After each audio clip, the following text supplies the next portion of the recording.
all-time low of 5.1%. Although this is not good enough, child mortality has dropped from 165 per 1,000 lives in 1990 to 54 per 1,000 live birth in 2013, enabling Tanzania to meet the MDG4 targets.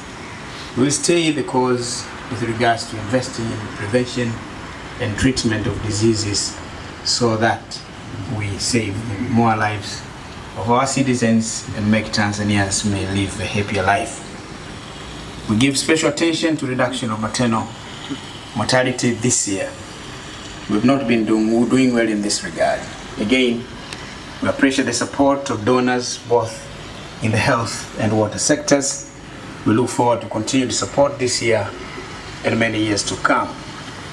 Excellencies, the year 2013 has been good with regards to scaling up interventions in the infrastructure development. With regard to power generation, distribution and supply was stable.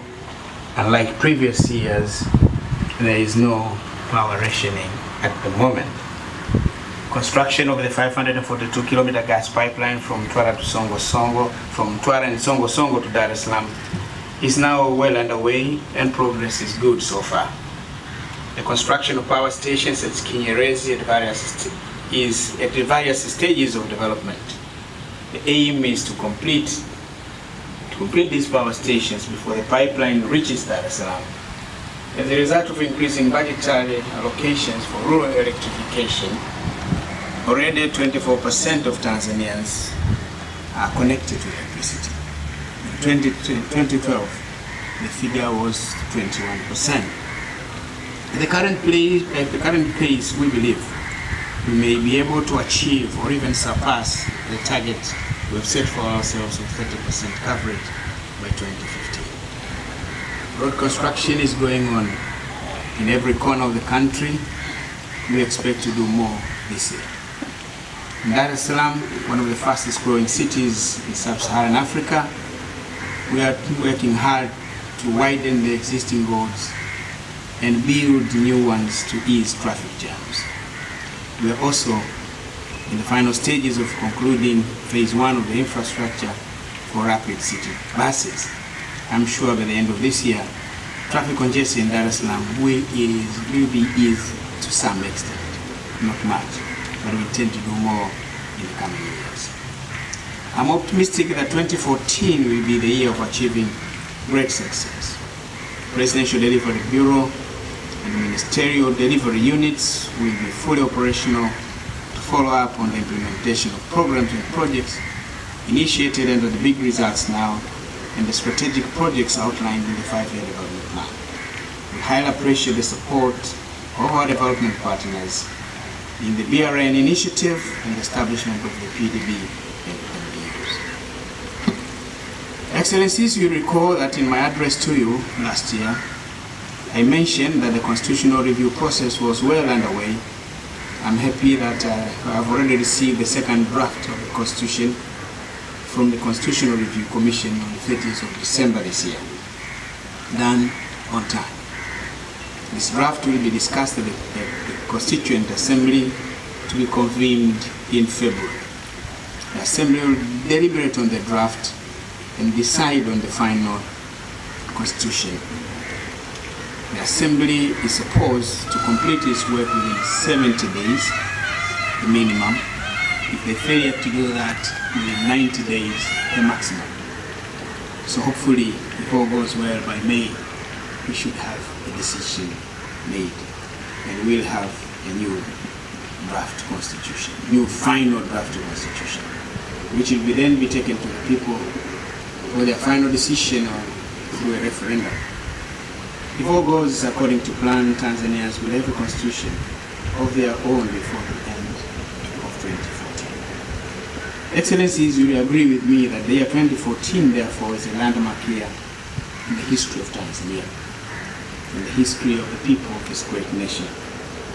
We will get a new constitution made with the full participation of the people.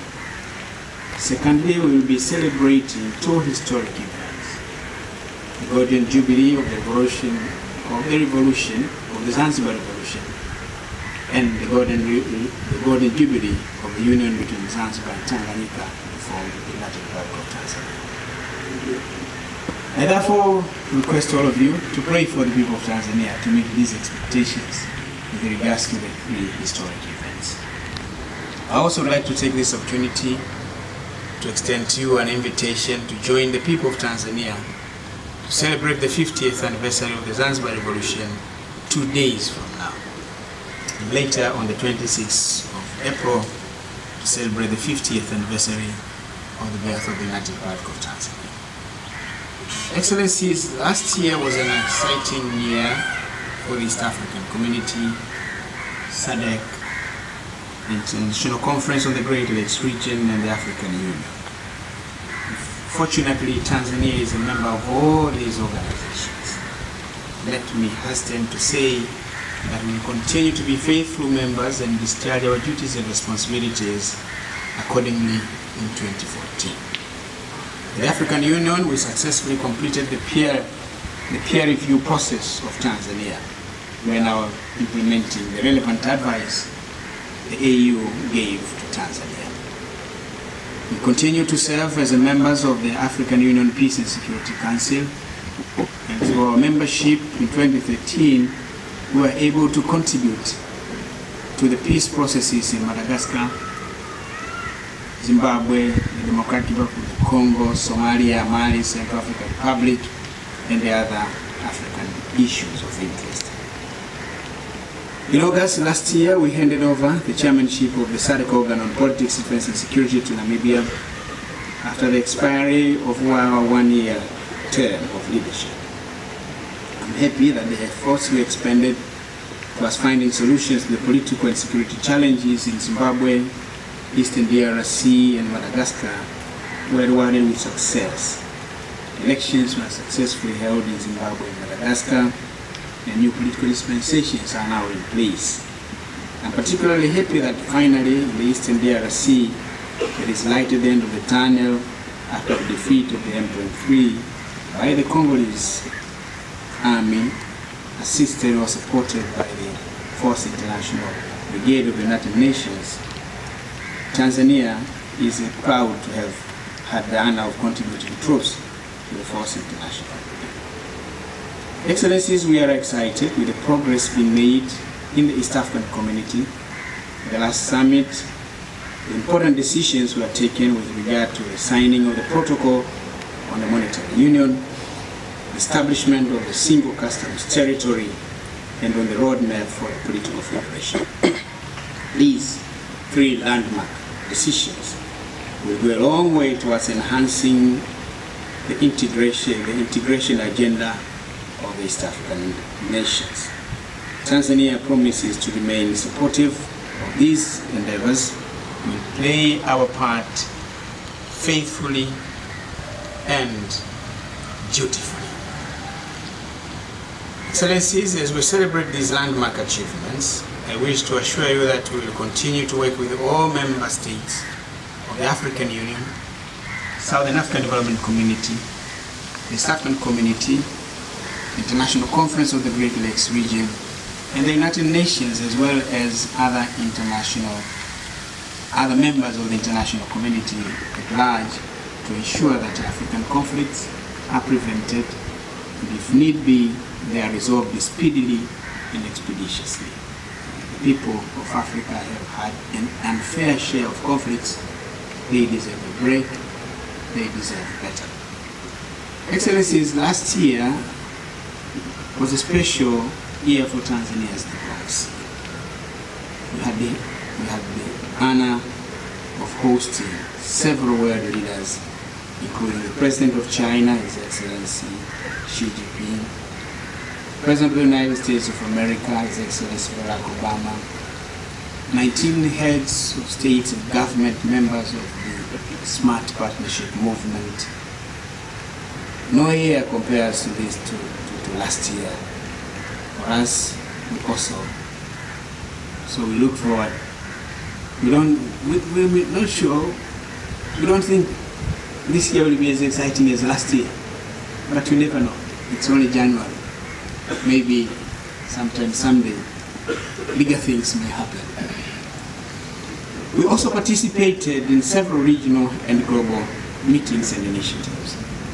In November last year, I had the opportunity of representing Africa at the UN Climate Change Conference, the 19th one, which took place in Warsaw, Poland. I did so in my new capacity as the coordinator of the Committee of the African Heads of State and Government on Climate Change under the African Union. We could not be able to achieve all that we wanted, but some progress has been made on the way towards getting a legally binding climate agreement in Paris 2015. We all now are banking our hopes on COP20 meeting in Peru later this year to build the requisite momentum that will take us to COP21 in Paris with optimism and hopefully success. Let me use this opportunity to reiterate Africa's readiness to be as cooperative as possible in this discourse. We want to see to it that we succeed at the Paris Climate Summit. The situation on this planet we all call home is grave. There is no time for further delays.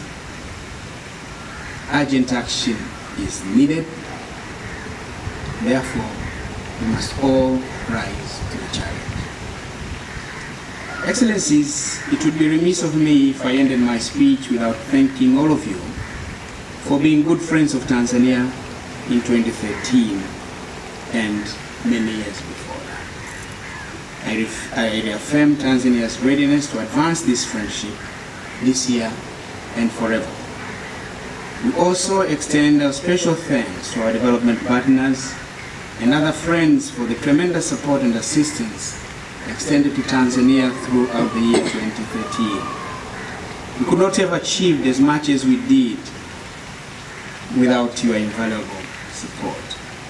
On behalf of the government and the people of the United Republic of Tanzania, please convey our heartfelt gratitude to the governments and the people of your great countries. Those of you representing regional and multilateral organizations, please convey my very warm words of appreciation to your principal.